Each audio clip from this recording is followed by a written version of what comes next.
Muy buenos días, jóvenes, nuevamente con ustedes, continuando con la vida de Jesús.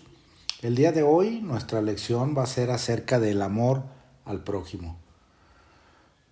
Todos hemos leído esa historia, esa parábola conmovedora del buen samaritano, que se encuentra en Lucas del 25 hasta el 37 y propiamente de los versículos del 30 al 37 nos narra esta historia maravillosa.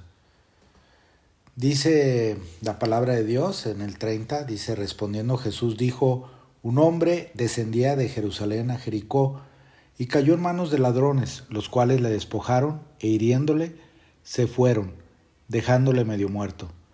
Aconteció que descendió un sacerdote por aquel camino y viéndole pasó de largo.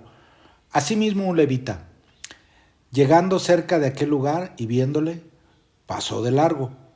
Pero un samaritano que iba de camino vino cerca de él y viéndole fue movido a misericordia. Y acercándose vendó sus heridas, echándoles aceite y vino, y poniéndole en su cabalgadura, lo llevó al mesón y cuidó de él. Al otro día al partir sacó 2 denarios y los dio al mesonero y le dijo: cuídamele, y todo lo que gastes de más yo te lo pagaré cuando regrese. ¿Quién pues de estos 3 te parece que fue el prójimo del que cayó en manos de los ladrones? Entonces el intérprete de la ley le dijo: el que usó de misericordia con él. Entonces Jesús le dijo: ve y haz tú lo mismo. Vamos a ver algunos puntos muy específicos. Primeramente, vemos que un intérprete de la ley quería probar a Jesús. Dice la palabra de Dios que le hizo una pregunta para probarle. Él era un conocedor de la palabra de Dios. Él era un conocedor de la ley. Él conocía perfectamente y él sabía la respuesta a lo que le había preguntado a Jesús. Pero él quería probarlo para saber cuál era su respuesta acerca de la vida eterna. Y Jesús, en esa sabiduría que Dios le dio, le responde con una parábola. Y entonces le responde también sobre la base de la palabra de Dios, sobre la ley. Y dijo: pues si tú ya sabes que hay que amar a Dios por sobre todas las cosas y a tu prójimo como a ti mismo. Y entonces el intérprete de la ley, queriéndose hacer el muy inteligente, el muy listo, dijo: bueno, pero dime quién es mi prójimo. Y entonces empieza esta narración que hemos leído. Bien, primero vamos a ir viendo algunos puntos, 3 o 4 puntos muy importantes. En primer lugar, nos dice que el sacerdote descendió por el camino. Él iba de Jerusalén a Jericó. Es un lugar muy cercano, es un lugar en donde se va descendiendo y es un lugar muy cercano, pero es un lugar muy agreste. Es un lugar donde hay cuevas, desierto, hay poca población. En las cuevas se podían esconder los que andaban al acecho, los ladrones, ¿verdad? Un lugar de poco tránsito, un lugar, de poco tránsito en el momento en que se narra, probablemente ya era el atardecer, y entonces propició que los ladrones lo asaltaran. Ahora, si nosotros relacionamos esta parábola a nuestra vida personal, podemos encontrar varias circunstancias.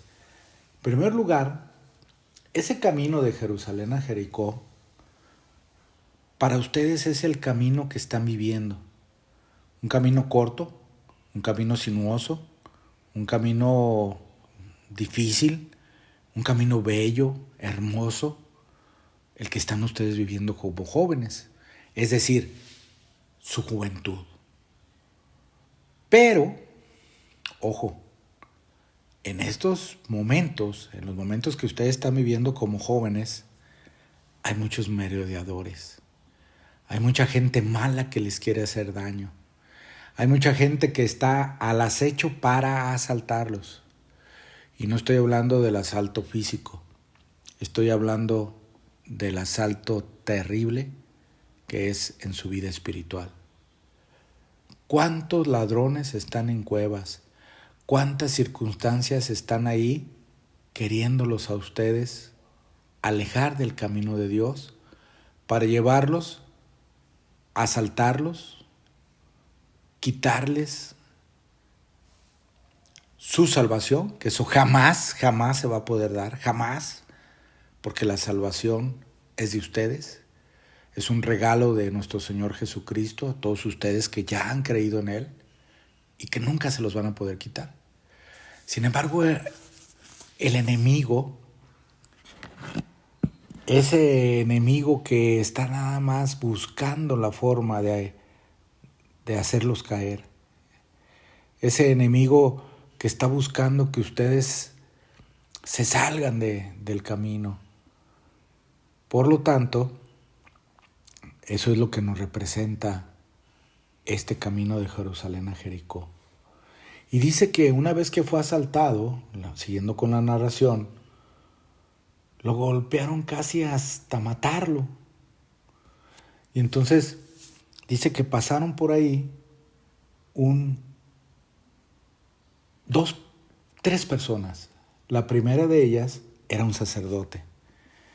Recuerden ustedes que los sacerdotes descendían de la familia de Aarón y que eran personas muy cercanas a la espiritualidad. Eran personas que vivían en santidad. Eran personas que ellos estaban en el templo para realizar los sacrificios a Dios. Eran los encargados de estar ahí en el templo. Podemos nosotros ahora asemejarlo a nuestros pastores. Era un pastor de la iglesia que estaba siempre trabajando para la obra de Dios. Y entonces dice la narración que pasó de largo, ni siquiera se acercó, ni siquiera volteó a verlo. Esto no quiere decir que hoy en día nuestros pastores hagan lo mismo. Sin embargo, esto no quiere decir que todas las personas que viven en santidad son personas que ponen en práctica lo que más adelante vamos a concluir. Y también podemos encontrar que pasó un levita. Un levita, podríamos decir que en la actualidad también se dedicaba a la obra en el templo. Era propiamente el ayudante del sacerdote. Podríamos decir ahorita que era uno de los oficiales que están muy cercanos a la obra de Dios. Pero de igual manera, no le interesó nada, no le interesó, ni siquiera volteó a verlo. Y entonces, esto nos lleva a una reflexión de que vivir en santidad, de que vivir trabajando en la obra, no nos da la garantía de la salvación. No son las obras, no son las acciones, como dice nuestro pastor, las que nos dan la salvación, sino el sacrificio de Dios. Y por último, pasó un samaritano. Recuerden ustedes que los samaritanos eran extranjeros para el pueblo judío. Los samaritanos no se podían ver con los judíos. Los samaritanos tenían ellos enemistad entre ellos mismos porque habían sido agredidos. Los samaritanos no se podían ver, en pocas palabras, con los judíos. Recordamos que la nación samaritana había sido derrotada por un rey judío de la dinastía Asmonea, es decir, de los macabeos. Los judíos demolieron el templo samaritano del monte Gerizim. Y a pesar de que el templo nunca fue reconstruido, los samaritanos insistían en que Gerizim era el único lugar legítimo de adoración. Y eso nosotros lo leemos en Juan 4:20. Entonces, había en pocas palabras una enemistad entre ellos. Era muy poco probable que un samaritano fuera a tenderle la mano a un judío. Sin embargo, en esta parábola nos habla de que no solamente lo vio, sino que se acercó a él, se acercó a ese hombre que había sido asaltado y le vendó sus heridas. Le dio, ahora como decimos nosotros, los primeros auxilios.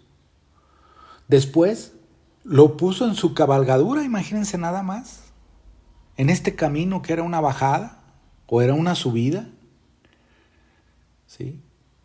En este camino, él se bajó de su cabalgadura y subió a este hombre golpeado y lo llevó al mesón y fíjense bien, cuidó de él. Estuvo toda la noche cuidando de él. Hasta el otro día fue cuando él tenía que ir probablemente a algún asunto muy personal y entonces le dijo al dueño del mesón: cuídalo, ven, aquí está, yo te pago y si falta más, no te preocupes, tú me conoces, yo he pasado por aquí, soy hombre bien, soy hombre bueno, soy hombre recto, yo te voy a pagar lo que te haga falta. Ese buen samaritano nos representa a nuestro Señor Jesucristo. El buen samaritano que dio su vida por usted y por mí, joven. Ese buen samaritano que es nuestro Señor. Por eso nosotros tenemos que estar bien conscientes de el sacrificio de nuestro Señor Jesucristo. El sacrificio que hizo por nosotros, porque nos amó e hizo propio ese amor, pero lo llevó a la práctica. Ese amor sin límites, un amor verdadero, un amor que dio todo porque nosotros pudiéramos tener nuevamente la comunión con el Padre Dios. Entonces nosotros tenemos que entender eso, que el amor hay que demostrarlo, que el amor tenemos que llevarlo a cabo con nuestras acciones. Por eso al final de la parábola Jesús le dice a este escriba: